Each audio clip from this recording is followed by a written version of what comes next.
tempted fate at the end of my last video where I said I'd finished my project list. As soon as I said that, the air conditioning packed up. Hey, it's a boat. So today is going to be an investigation of that and see if I can figure out what the problem is. Fortunately, the temperature has dropped over the last couple of weeks in Mexico, so I can just about get away without having AC, but I would like to get it fixed. So here we go. After checking all the obvious stuff, making sure there was power to the controller and power to the pump, and seawater, cooling seawater coming in through the through hull, everything seems to be in place. I can't see any loose wires, so I thought whether I could do a reset, and that's what I did. New Zealand, or rural New Zealand, is known for being held together by number 9 fence wire. It fixes everything from farm gates to fences to holding stuff in place, making temporary hinges. So I got my equivalent of number 9 fence wire out, and I'll show you what I did. This is the main controller to switch the system on and off, and I spotted a reset hole, so I took my fence wire and shoved it in the hole and did a reset of the system, and lo and behold, the system started up, which was fantastic news.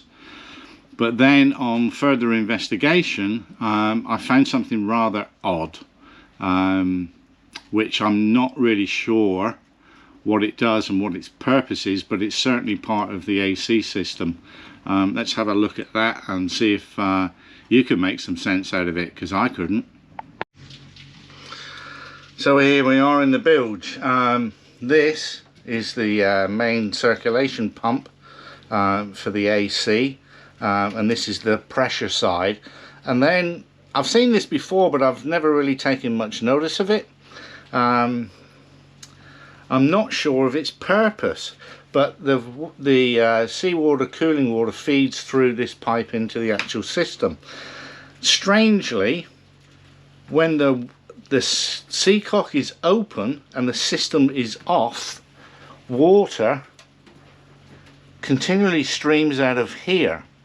When I switch the system on and the water goes through the system, this becomes a vacuum. I don't know what it's for, but I'm thinking that maybe part of the problem is it's sucking, because this was in the bilge, this is sucking maybe water out of the bilge and using that to supplement the water, the seawater that's coming in. So what I'm going to do is just take this whole thing out and join this to here, and see whether that solves the problem, because the if I leave the through hull on and the AC off, the bilge pump comes on about every 15 minutes because the bilge is filling with water. A bit odd, and I can't work out what the purpose of this. It doesn't look like a normal T-junction. It does something, but God knows what. So that's the plan. Take it out, see if the AC works, and stop that seawater flow into the bilge. I'll let you know how I get on.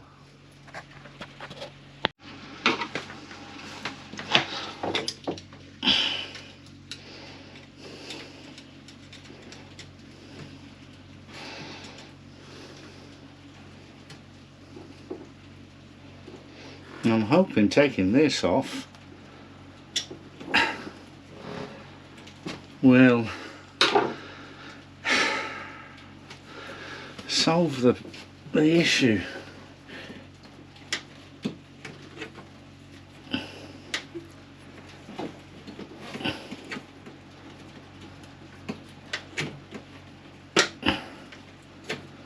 For the life of me, I don't know what this is for. And it just seems strange that even with the system off, seawater's coming into the boat if the through hole's open. So I'm going to get that to that. Maybe I'll take that off. That's not going to be easy.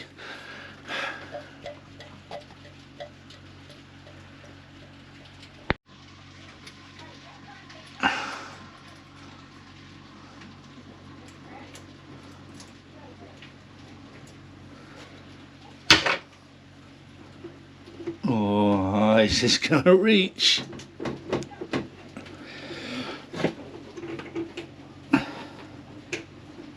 Maybe, maybe not.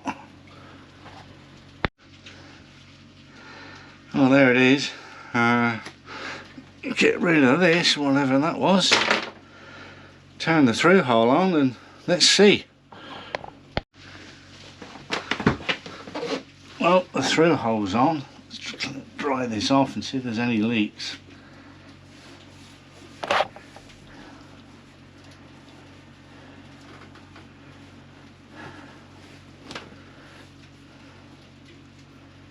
That seems to be dry. Okay, fire it up and see. So let's switch it on and see if we've got any leaks. Oh, and also see whether it switches on.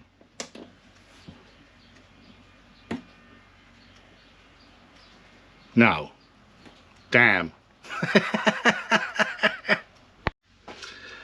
Take two. Let's switch it on again.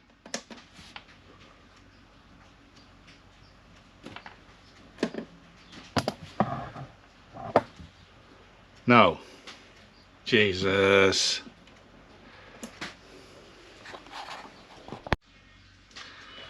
Take three and fingers crossed. Yes. I don't know why it didn't come on the first two times. I just let it sit for a while. It's beyond me. Let's check for leaks.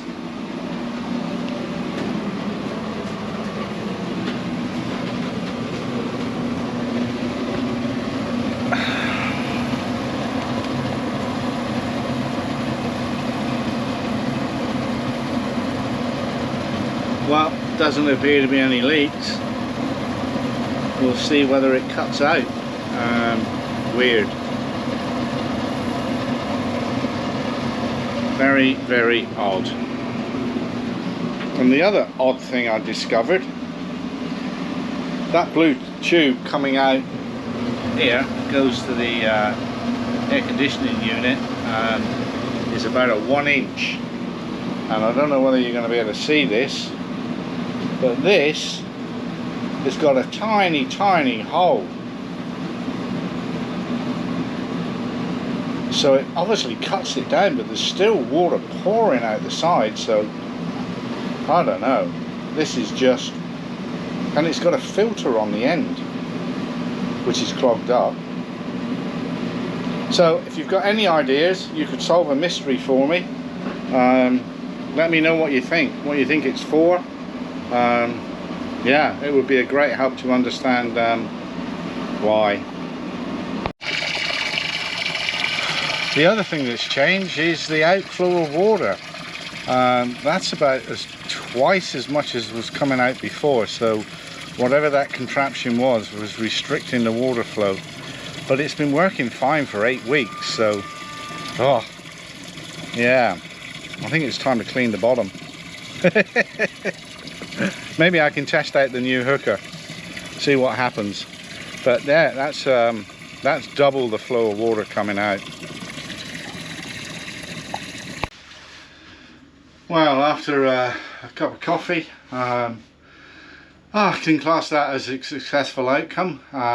It's only 10:30 in the morning. Yeah, 10:30 in the morning. So yeah, it was an early start, but that's done.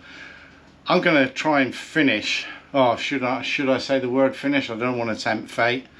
I'm going to take the Starlink down and cut the pole down because it's too high up before the sun really gets strong.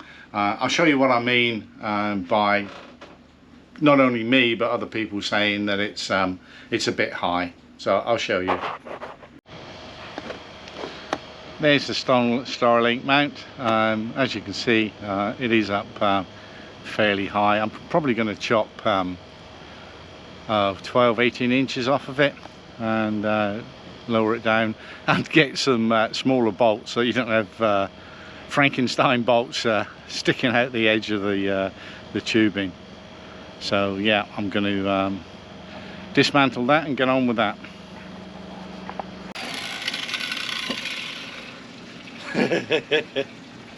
Watch me cut the dock in half. This will be a first. Safety glasses. Can't switch the damn thing on.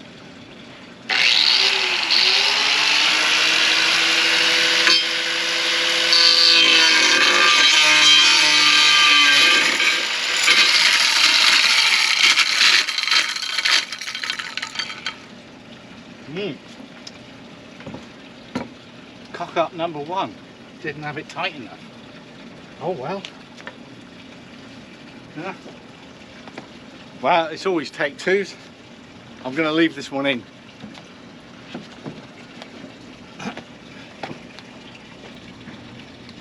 I think I may have buggered the wheel. Hence the reason for buying two. Shit. Oh well.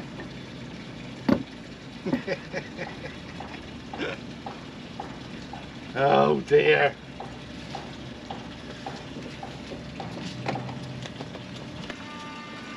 Well, that was probably a very painful experience for those people who know how to use these things. I was just an idiot. I put this thing on the wrong way round. But hey, there's a first time for everything.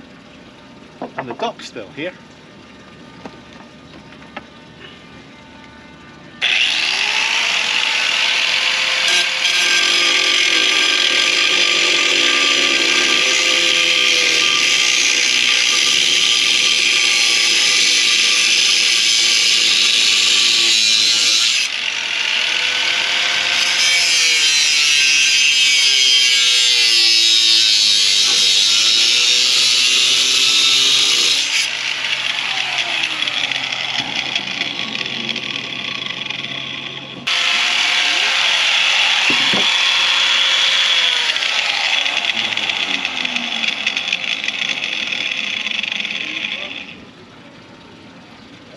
Wow, that worked. I think I've got to clean the edge up with a file though. I just hope I haven't cut off too much. Oh dear.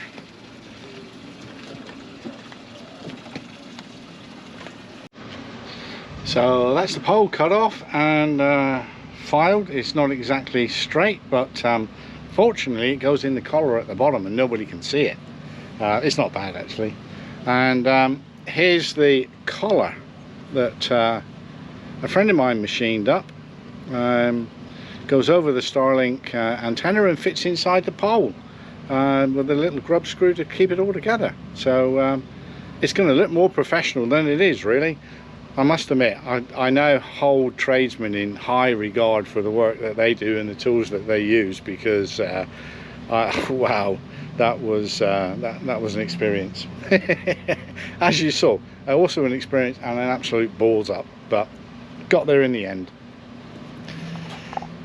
Done. Found the right size one, which is a lot smaller than the Frankenstein one that was sticking out the neck of the tubing, so that should look a lot better. So last thing to do, put the bottom grub screw in place and put this one at the top. There we go, all done. I've put some of that elasticated tape around the electrical connection because there is a gap. I'm just trying to keep some of the salt air out. Just that stretchy stuff around here, it seems to have made a good seal. So yeah, that's it, all done. There's the finished item. I'll show you another angle. It's difficult to see there. Don't know whether you can see that. The sun's directly behind it, but yeah, it looks a lot better. Thanks for the advice on that one, folks. Well, hopefully that's the last of the maintenance and upgrade videos. The next one hopefully will be me leaving the dock and setting off, heading north into the Sea of Cortez for a couple of weeks, just to explore some remote anchorages, make sure everything's working on the boat, that there are no other issues, and then it's across to Puerto Vallarta, which if I go straight it's about 3 days, which is a horrible time for a single-hander because you don't get time to get into a rhythm with your sleep. You just get incredibly tired. So looking forward to it, but in a way it's going to be a tough one. We'll see, but hopefully it will provide some good footage because it can get a bit lively out there sometimes. And once again, thanks for watching the video. Please subscribe, it helps a lot. Like, and if you've got any comments, I'd really like to see them. And once again, thanks very much for spending your time with me, and I'll see you next week.